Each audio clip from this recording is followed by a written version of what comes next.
So இப்போ வந்து பார்த்தீங்க அப்படின்னா, அடுத்து ஒரு பெரிய வளைகாப்பு காட்சி வரப்போகுது மகாநதியில அப்படிங்கிறது நமக்கு தெரியும். ஸோ மகாநதியில அடுத்தது வந்து நெறைய அக்கா, தங்கச்சிகளுக்கு இடையில சண்டை வர மாரி விஷயங்கள். தாத்தாவும், பாட்டியும் வந்து இங்க வந்து நாங்க வளைகாப்பு வைக்கலான்னு இருக்கோம் அப்படின்னு சொல்லும்பொழுது வந்து, "வளைகாப்பா? ஓகே." அப்படிங்கிற மாரி யோசிச்சு நம்ம சேர்ந்தே வளைகாப்பு பண்ணலான்னா, அதெல்லாம் வேணாம். எனக்குன்னு தனியா எதுவுமே நடக்கல. அவ பர்த்டே நடக்கும். அவளுக்குன்னு வந்து பார்த்தீங்க அப்படின்னா, அந்த கல்யாணம் எல்லாமே ரிசப்ஷன்லாம் பெருசா பண்ணாங்க. எனக்குன்னு தனியா எதுவும் இல்ல. இவ கூட திருப்பி ஷேர் பண்றதுக்கு எனக்கு விருப்பம் இல்ல. அதுவும் அவங்க தாத்தா, பாட்டி எல்லாரும் இருப்பாங்க. அவங்கலாம் பணம் வச்சிருக்காங்க. எனக்கு அந்த மாரி இதே வேணாம் அப்படிங்கிறத சொல்றாங்க. ஸோ இப்போ இதில வந்து இப்போ பார்த்தீங்கன்னா, இன்னொரு கேள்வியும் இருக்கு. விஜய் என்னுடைய சொத்தெல்லாம் எதுவும் வேணாம் அப்படின்னு சொல்லிட்டு கிளம்பி இப்போ வராரு. ஆனா இப்போ வந்து பார்த்தீங்கன்னா, தாத்தாவும் பாட்டியும் நாங்க வளைகாப்பு வச்சு தீருவோங்கிறாங்க. இப்ப யாரோட சொத்துலேருந்து அந்த வளைகாப்பு பண்ணுவாங்க? அப்ப அந்த சொத்தெல்லாம் இப்ப யார்ட்ட இருக்கு? நம்ம விஜய் கிட்ட தான் இருக்கு. விஜய் இன்னும் ரிசிக்னேஷன்லாம் பண்ணல. கிளம்பி வந்ததோட சரி. ஆனா அதே கையோட என்ன பண்றாரு? இன்னொரு கம்பெனிக்கு போறாரு. போட்டி கம்பெனிக்கு போய் நான் இங்க வேலைக்கு சேர்ந்துக்கலாமாங்கிறாரு. ஏப்பா அந்த கம்பெனில நின்னு எம்டியா தான் இருக்காரு. ரிசைன் கூட பண்ணல. நான் அங்கருந்து கோச்சிட்டு வந்துட்டேன். இங்க வந்து எங்க அத்தை கூட எங்க மனைவி கூட இங்க உட்காந்துருப்பேன் அப்படிங்கிறதுக்காக தர முடியுமாப்பா வேலைய? என்னப்பா லூசாப்பா நீங்கிற மாரி கேட்டு அனுப்பிவிட்டாங்க வேற. ஸோ அங்க நடக்கிற விஷயங்கள் எல்லாமே வந்து பார்த்தீங்கன்னா, நமக்கு ஒண்ணுமே புரியல. ஏன் அந்த கதை இப்படி போகுதுங்கிறதே புரியலங்கிற மாரி தான் இருக்குன்னு வச்சுக்கோங்க.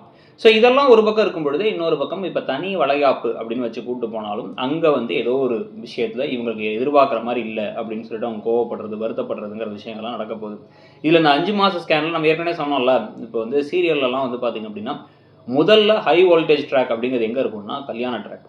ஒவ்வொரு கல்யாணத்துக்கும் ஒரு 10 நாள், 15 நாள் வந்து பயங்கரமா 2 வாரத்துக்கு ஓடுற மாரி வச்சு, அதில அதிரடியான பல திருப்பங்கள்லாம் வச்சு, அதனால அந்த கதையில நடக்க போற மாற்றங்கள்னு கொண்டு போவாங்க. அப்புறம் இந்த ஃபர்ஸ்ட் நைட் ட்ராக்னு ஒண்ணு இருக்கும்.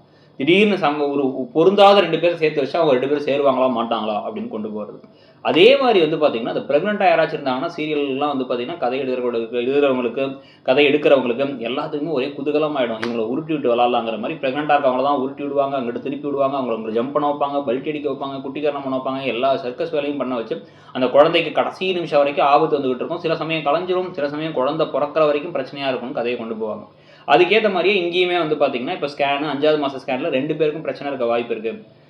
அதாவது நெருங்கிய சொந்தத்தில கல்யாணம் பண்ணதுனால, இவங்களுக்கும் பிரச்சனை வர வாய்ப்பு இருக்கு. அவங்களுக்கு வந்து பார்த்தீங்கன்னா, அம்மை போட்டிருந்ததுனால வாய்ப்பு இருக்கு. அப்படிங்கிற மாரி கொண்டு போயிட்டு, அதில என்ன விஷயத்த கொண்டு வர போறாங்கங்கிறத பார்க்கணும்.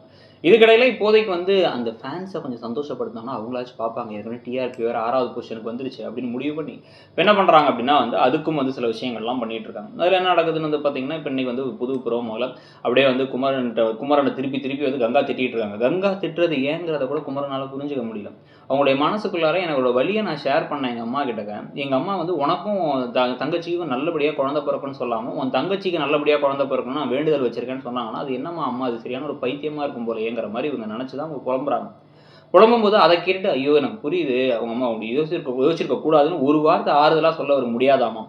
அதுக்கு பதிலா வெளில வந்து என்ன பண்றாருன்னா, விஜய் கிட்டயும், காவேரி கிட்டயும் எப்படிதான் நீங்க கல்யாணத்துக்கு அப்புறம் நல்லா பேசுறீங்களோ, அவ ஒண்ணும் சரியில்ல அப்படிங்கிறாரு. அவங்க சரியா இருக்க மாரி நீங்க நடந்துக்கலையே பாஸ்.